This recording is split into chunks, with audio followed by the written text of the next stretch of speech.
Hi there, this is Haley Brazier giving a presentation about the poster that Teresa Douglas and I made for our SLIS 704 class. We were given the assignment to create a poster about LIS marketing examples. And so first we wanted to talk about what are some of the best practices in marketing, what library marketing actually is. And then we looked at three examples of some great examples of marketing use in libraries. We looked at library rebranding. Then we looked at how some successful ways that libraries have reached teens. And then we also looked at social media as a great strategy for marketing. Of course, there are dozens and dozens of ways to reach the public, and certainly different topics that we could have selected, but these were the three that we thought were the most interesting and informative. And so here's our entire poster that we made. I made this on Canva, and I'm going to zoom in so you can actually read the text. We'll also post this on Blackboard so that you can read it properly, because I'm going to be talking over most of that. But here we go. So first, to talk about kind of what marketing is, and especially as it relates to libraries.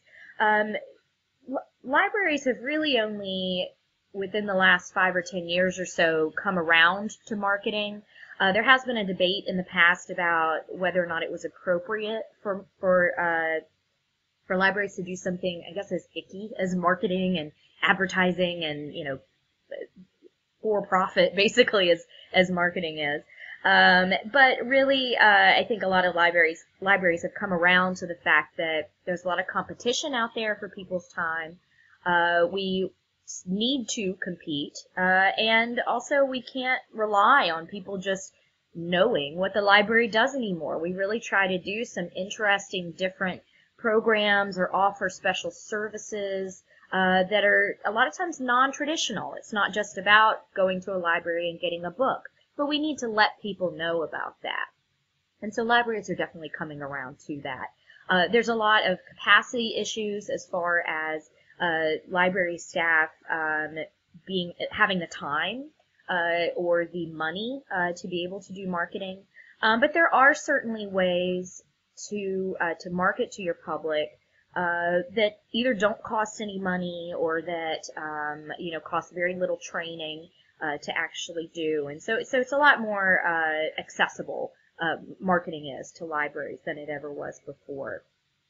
The biggest thing to remember about what marketing is that it's not just advertising, for example. Advertising is part of marketing, but really marketing involves understanding what your community needs or what they want. So that takes some research, some talking to people, some outreach. Then you need to actually create the programs, services, or purchase the collections that people need. And then most importantly, you need to find different strategies of letting people know about it. And so some strategies can include branding of a certain program. You can go to social media. You can print bookmarks. You can update websites. You can purchase newspaper ads or work with your community newspaper to maybe get free space. And of course, word of mouth has always been effective for libraries too. What's super important about all of this, though, is that libraries need to have a plan. Doing piecemeal marketing really is not very effective. You can have especially with an idea of kind of having a brand for the library or having a brand for all kinds of different ways that you might market. But just in general, you need to be organized, you need to have goals, you need to think of all these different kinds of strategies that you may use for marketing, as I mentioned before, and that is really going to be the most effective for your library. So some examples of some great library marketing. We're going to focus here today on library rebranding, reaching teens, and social media. So I'll go ahead and start with library rebranding. Actually, there's a library here in Columbia that recently did a big rebrand, the Richland Library, formerly the Richland County Public Library.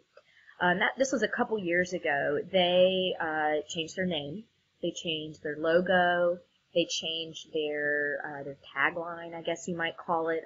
It's now access freely. They're really focusing on broadening what the public might expect out of the library, what they think the library might provide.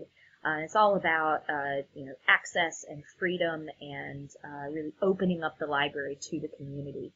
They changed their color scheme. They did all kinds of things. And I don't know if that's been successful for them or not, but we do have a couple of other examples that we did some research on around the country. Imagine If Library, for example, in Montana, used to be the Flathead County Public Library. They not only changed their name and their logos and their color schemes and all that, but probably the biggest lesson from them was that they needed to change their entire organizational culture. They really needed to become community-centered, community-focused. They upped their customer service.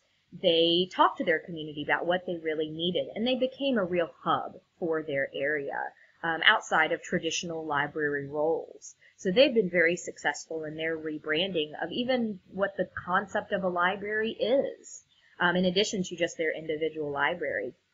Additionally, Wells County Public Library, which is in Indiana, they did a rebrand recently. You can see both the Imagine If and the WCPL logos here. And the Wells County Public Library, they did a lot with color and visuals. Their tagline is now your go-to spot. And so they have these little colorful spots in different areas of their website. I'm sure it's probably there at their physical location as well. A lot of the departments are focused on one particular color, so it's a very kind of inviting thing for the community to see. And apparently both libraries now report higher circulation and visitor counts, so that is very good for them. But they definitely doing that needs assessment first is very important, in seeing what the community really wants from their library before you can even deliver on that. Next, we'll look at reaching teens. Of course, this group of people, this demographic, has always been pretty difficult for libraries to target and to be successful with. Some of the readings that we researched really focused on librarians needing to stay current in pop culture, especially whenever you're trying to reach children and teens. And to, make the library a fun place that actually knows about pop culture and is cool. You can look at fonts or images from websites to kind of inspire some of your visuals that you might have for some of your programs or some of your branding. And so I think that's one big thing that teen librarians in particular can do. Certainly using social media is very big with trying to reach the youth. You have to reach them kind of where they are, and a lot of that is they're online. So Facebook, Twitter, Instagram, things like that. I know some libraries and museums will even use Snapchat in different ways to reach this group. And so we'll talk a little bit more about social media in a minute. One example that we found was the Kitsap Regional Library, which is in Washington State. And they had a one book, one city program where the city reads a certain book and you talk about it, and you have discussions and visitors and all of that. And they really targeted their teens through this program, and they went out of the library and tried to find the teens where they are. There's also a cool picture I have right here of buttons from the Kitsap Library. I'm going to zoom in so you might be able to see a little better. It says something like book nerd and fight evil, read books, and just kind of, cute little things that are very pop culture related. These buttons are great little giveaways. They're pretty cheap. If you buy a button maker, you can use that for all kinds of different projects. And so not everything has to be marketed online. You can do things like this, but these are great, very engaging objects that you can give out to help market some of your programs. And so I found this actually on the Kitsap Regional Library Facebook page. They've got some great pictures, if you ever check it out, of some t-shirts that they gave away for their summer reading program. Again, they have fun little sayings like this on it. Just very fun and engaging things that you can do with kids. And I think that that the fun aspect, the popularity, pop culture kind of stuff is really going to be the best way to reach kids. Next, we'll talk about social media, and I wanted to zoom in on this tweet of Mindy Kaling's. This is from the New York Public Library at NYPL. It's actually a Mindy Kaling tweet. I'm not sure if all of y'all are familiar with her, but she is a writer, director, actress, and a great comedian. And the New York Public Library started this hashtag called I Read Everywhere. You can see it here. And their goal was to get people to talk about the books that they read, but also where they read, and, you know, hopefully to promote the library, but also reading itself. You know, not everything has to be about the library, too. But it really got the New York Public Library's name out there, you know, even more than it already is. You can see that it attracted celebrities. Teresa was actually able to find a picture of, it was a Tumblr post with Cookie Monster, who was also hashtag I'm reading everywhere, or whatever he was doing. And so you can also see here, if you look at the analytics on the bottom, just on whatever date this was taken, this picture was taken, it was posted on August 5th of 2014, but it had 4,000 favorites, 1,200 retweets, and so that's a pretty, those are pretty good numbers for a picture of somebody reading. It can be that simple, you know. So social media can be a very powerful tool. And so this was just one example that I thought was a great example of a hashtag campaign.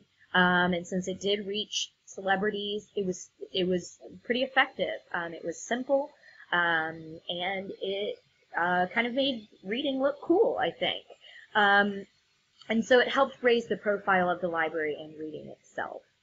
Social media, in most cases, is totally free. It is a very effective way of marketing. But really, you need to be smart about it too. You need to pick what platforms will work best for you. You don't have to have Facebook, Twitter, Pinterest, Snapchat if you don't know how to use these, or if you're not going to be updating it regularly or engaging with people regularly. I did find one article by Nancy Dowd in the Library Journal about social media in libraries. And apparently in 2013, 86% of libraries did have some kind of social media account. Many of them, though, were not sure about how effective they were. That was kind of a big problem. 99% of those respondents were on Facebook, and about 56% were on Twitter. So that was a couple years ago, so I'm sure it's probably increased that in some way. But just as we mentioned above with kind of general marketing, with social media, you really need a plan. And you need to evaluate. Fortunately, social media does provide a lot of metrics.